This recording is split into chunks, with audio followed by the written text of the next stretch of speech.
Anaplastic large cell lymphoma, we specifically break down into the breast implant associated anaplastic large cell lymphoma, or ALCL. It is a lymphoma, which is a form of cancer.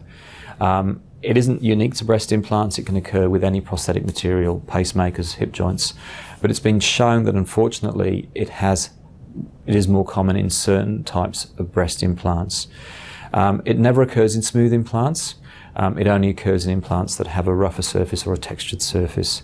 The way to describe the textured surface is like sandpaper.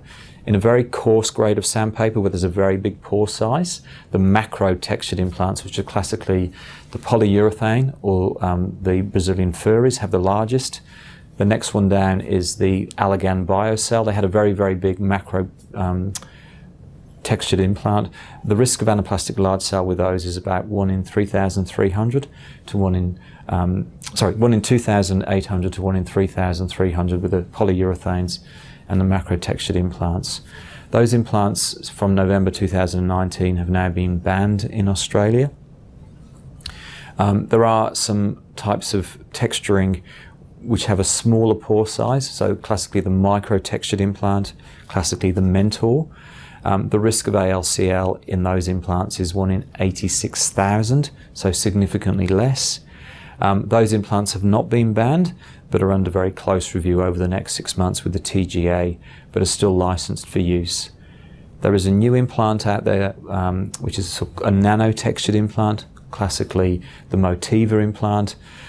These have not been around in use in Australia long enough to have long-term data, but the theory is that they may have a lower risk of anaplastic large cell lymphoma. There's never been a case in a smooth implant. The problem with the smooth implants is that historically they do have a higher risk of capsular contracture, and we're not sure at this stage whether that may also be the case with the nano-textured implants. So the trade-off is, do you use a micro-textured implants like Mentor, except that there's a very small 1 in 86,000 chance of getting what is potentially serious cancer, or use the more novel nano-textured or smooth implants where there is no risk of anaplastic large cell lymphoma, but there is a risk of the implants going hard, which classically in smooth implants may be as high as 5% or 1 in 20 patients.